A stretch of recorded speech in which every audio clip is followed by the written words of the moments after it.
திருச்சிற்றம்பலம். வாரம் ஒரு தேவாரம். தேவாரம் அப்படின்னு சொன்னாலே தெய்வத்தை குறிக்கும் செஞ்சொல். ஆரம் அப்படின்னா மாலை, அதாவது இறைவனுக்கு சார்த்த பெறும் வாடாத சொன்மாலை. இப்போ இந்த தேவாரம் யார் பாடினது அப்படின்னு பார்த்தோம்னா மூவர்னா யாருன்னா திருஞான சம்பந்தர், திருநாவுக்கரசர், சுந்தரர். வாரம் அப்படின்னா அன்புன்னு அர்த்தம். இறைவன் மீது அன்பொழுக்க பாடப்படும் பாக்களின் தொகுதி. அதுதான் தேவாரத்துடைய நம்ம அந்த சொல்லோட பொருளை பார்க்குறோம். இந்த தேவாரம் பற்றிய காணொளி வாரம் ஒரு முறை நம்ம சேனலில் பதிவு போட போகிறதுனால வாரம் ஒரு தேவாரம் அப்படின்னு நம்ம பொருள் எடுத்துக்கலாம். இப்போ இந்த 12 திருமுறை பற்றிய தொகுப்புகளை பார்ப்போம். நம்ம அது எப்படி பகுக்கப்பட்டிருக்கு அப்படின்னா, 1ஆம் திருமுறை, 2ஆம் திருமுறை, 3ஆம் திருமுறை, இது மூணுமே பார்த்திங்கன்னா திருஞான சம்பந்தர் பாடினது. ஸோ மொத்தம் 383 பதிகங்கள் பாடியிருக்காரு. அதோட கடைசியாக பார்த்திங்கன்னா 3ஆம் திருமுறையில் திருவிடைவாய் மற்றும் திருக்களியண்ணூர், இந்த ஊருக்கு தலா ஒரு பாடல்கள் பதிகம் பாடினதுனால மொத்தம் கணக்கு 385. இது திருஞான சம்பந்தர் பாடியது. 4, 5, 6 இந்த திருமுறைகள் பார்த்திங்க அப்படின்னா திருநாவுக்கரசர் பாடியது. அவருடைய கணக்கு பார்த்திங்கன்னா மொத்தம் 312 பாடல்கள்.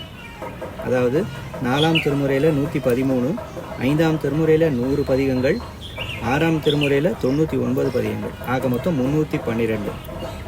7ஆம் திருமுறை சுந்தரரோடது. மொத்தம் அவர் பாடியது 84. 8ஆம் திருமுறை மாணிக்கவாசகர், அது திருவாசகமும் திருக்கோவையாரம். இப்படியே 12 திருமுறைகளுக்கும் போகும். நாம் இந்த பதிவில் தேவாரம் பற்றி பார்க்குறோம். திருச்சிற்றம்பலம். வாரம் ஒரு தேவாரம். இந்த தொகுப்பில் ஞானசம்பந்தர் அருளிய அற்புதமான திருப்பதிகங்கள் நம்ம ஒவ்வொரு வாரமும் பார்த்துட்டு வரோம். கடந்த வாரம் ஞானசம்பந்தர் கருவூர் ஆணிலையில் அருளிய அற்புதமான திருப்பதிகத்தை பார்த்தோம். இன்னைக்கு சம்பந்தர் அங்கிருந்து புறப்பட்டு திருப்பராய்த்துறை வருகிறார்.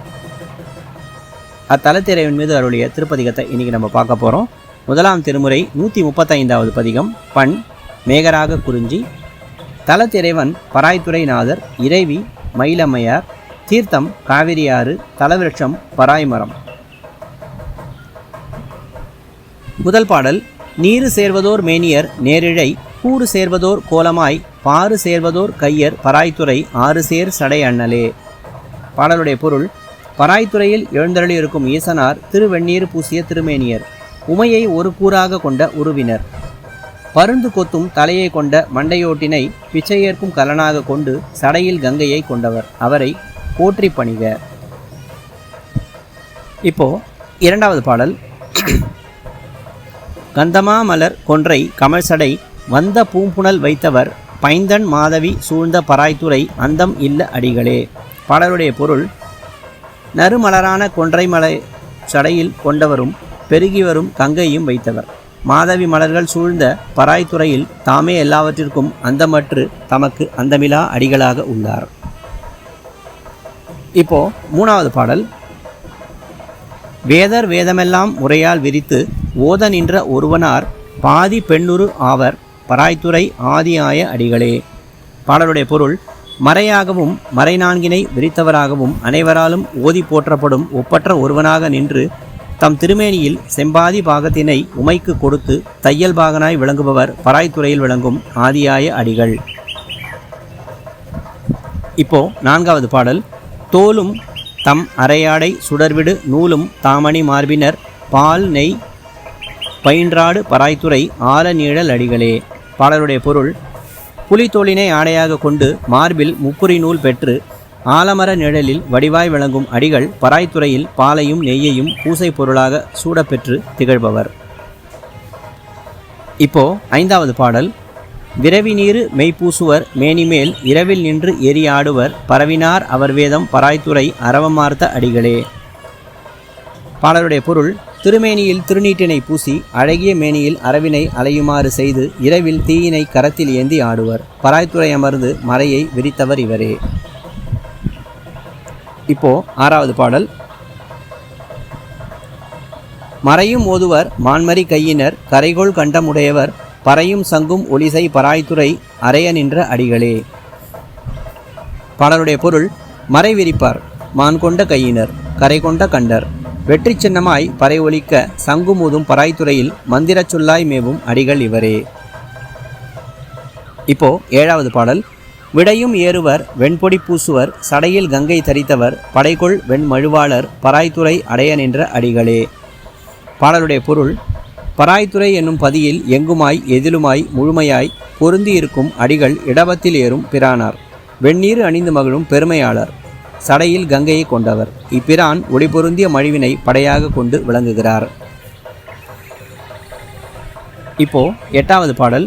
தருக்கின் மிக்க தசகிரீவன் தன்னை நெருக்கினார் விரல் ஒன்றினால் பருக்கினார் அவர் போலும் பராய்த்துறை அருக்கன் தன்னை அடிகளே. பாடலுடைய பொருள்: தருக்கி திரிகின்ற ராவணனை தன் திருவடியில் உள்ள விரல்களின் ஒன்றினால் அடர்த்து பின் அவன் செருக்கழிந்து பணிந்து போற்றி வேண்டிட வளமை செய்தவர் பராய்த்துறை அடிகளே ஆவார். இப்போ 9வது பாடல். நாற்ற மாமலரனோடு மாலுமாய் தோற்றமும் அறியாதவர் பாற்றினார் வினையான பராய்த்துறை ஆற்றல் மிக்க அடிகளே. பாடலுடைய பொருள்: மனம் பொருந்திய பெருமலரான தாமரையில் உறையும் நான்முகனும் திருமாலும் தேடியும் காண பெறாதவராய் ஆற்றல் மிக்கவராய் பராய்த்துறையில் மேவிய அடிகளார் அடியார்களை வினைகள் பற்றாதபடி பேணி காப்பவர் ஆவார். இப்போ 10வது பாடல்.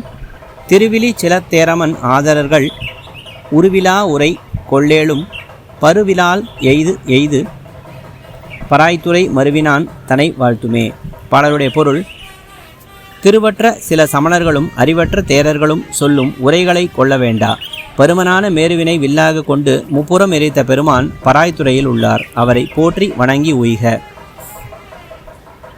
இப்போ பதிகத்துடைய கடைசி பாடலான 11வது பாடல் பார்க்க போகிறோம். செல்வம் மல்கிய செல்வர் பராய்த்துறை செல்வர் மேல் சிதையாதன செல்வன் ஞான சம்பந்தன் செந்தமிழ் செல்வமாம் இவை செப்பவே. பாடலுடைய பொருள்: செல்வம் பெருகும் பராய்த்துறை செல்வனாகிய இறைவனை சிதைப்படாத நிறை செல்வனான ஞானசம்பந்தன் கூறிய செந்தமிழ் பதிகத்தை சொல்வார். செல்வம் பெறுவதுடன் இம்மை நலனும் மறுமை பயனும் பெற்று நீடு வாழ்வர். இன்னைக்கு திருஞான சம்பந்தர் திருப்பராய்த்துறையில் அவருடைய அற்புதமான இந்த பதிகம் பார்த்தோம். அடுத்த வாரம் ஞானசம்பந்தருடைய மற்றும் ஒரு சிறப்பான திருப்பதிகம் பார்க்கும் வரை திருச்சிட்டம்பலம்.